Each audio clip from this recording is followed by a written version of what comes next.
Bien, siguiendo con las grabaciones sobre principios de negociación, este es el tercer video que tiene que ver con los principios que debemos observar al momento de negociar, en especial en cuanto a conducta.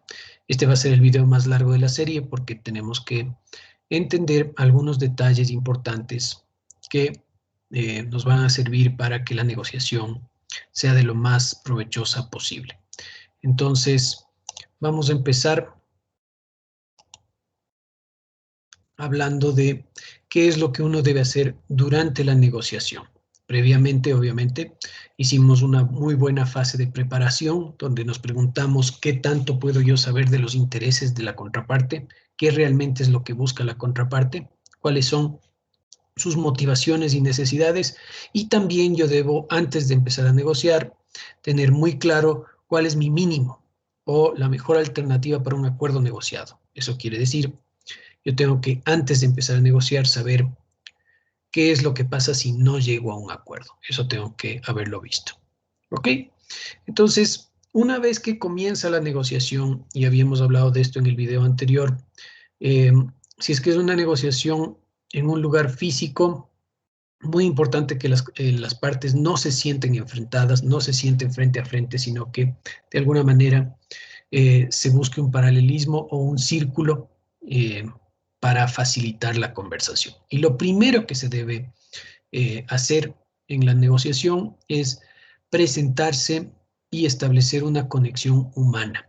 El concepto original en inglés es rapport y quiere decir crear un vínculo humano con otras personas. El momento que otra persona lo reconoce a uno como otro ser humano, la negociación puede marchar primero. Es decir, es un error muy grande el no tratar de establecer un vínculo, el no presentarse de una manera auténtica, honesta, eh, quizá compartir algún poco de información que le haga ver más humano.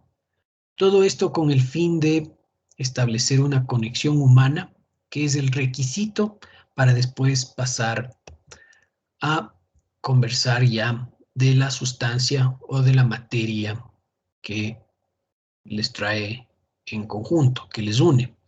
Entonces, en la imagen podemos ver que una relación humana fuerte es una reserva de buena voluntad para tiempos difíciles. Es decir, muchas veces, porque no hay suficiente interacción humana, no hay una relación humana de trabajo previa, muchas veces es muy fácil dejar la negociación, las negociaciones se parten porque no hay esta reserva de buena voluntad. Entonces, es lo más inteligente y lo más estratégico es, en primer lugar, durante la negociación, establecer una conexión humana. Algunos ejecutivos, antes de comenzar a conversar sobre esto, muchas veces tienen reuniones previas donde nunca topan el tema, sino que simplemente intentan conocerse. Una manera muy buena de conocer a una persona es salir a caminar con esa persona y a conversar simplemente de temas que pueden ser, que pueden tener en común, tratar de descubrir puntos en común en la relación humana. Entonces, eso es lo primero que hay que hacer durante la negociación, establecer eso.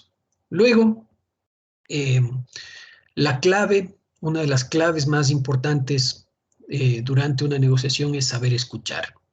Y cuando decimos saber escuchar, es básicamente prestar atención tanto a lo que se dice como al lenguaje no verbal y a lo que no se dice, ¿verdad?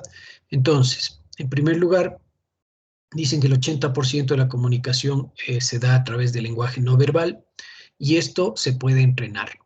Entonces, sería muy interesante entrenarse en tratar de interpretar el lenguaje no verbal de las personas, porque eso nos va a permitir comprenderlas mejor.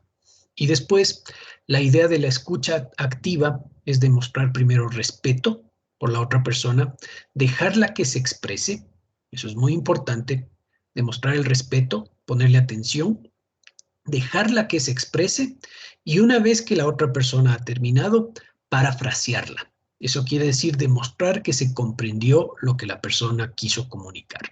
¿Ya? William Ury, de quien vamos a hablar en el video 4, dice que hay una razón biológica para tener 2 orejas pero solo una boca.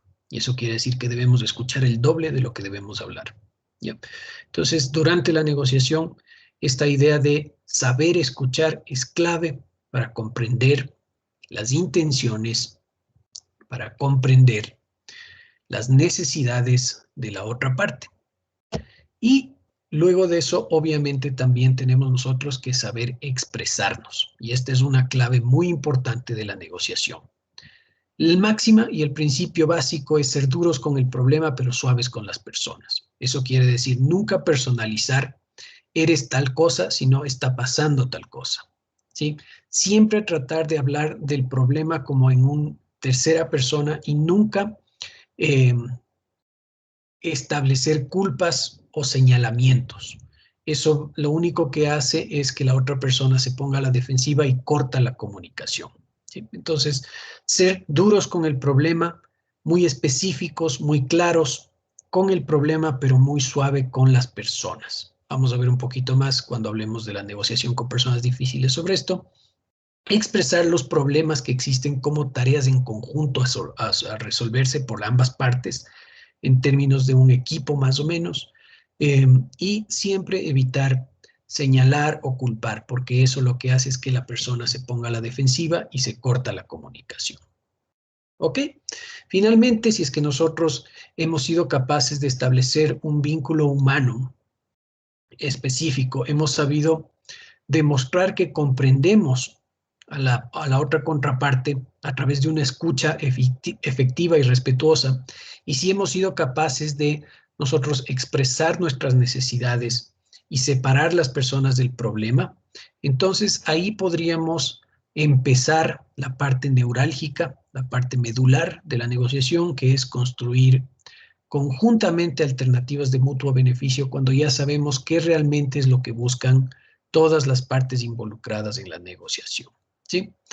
Antes, esto no va a suceder antes de que establezcamos una comunicación efectiva, establezcamos una relación humana, sepamos escuchar y sepamos expresarnos de una manera que no resulte como una amenaza para otras personas. ¿Ya? Ahí podemos comenzar a crear valor. Por el siguiente, la pregunta es, bueno, ¿cuál es el límite de este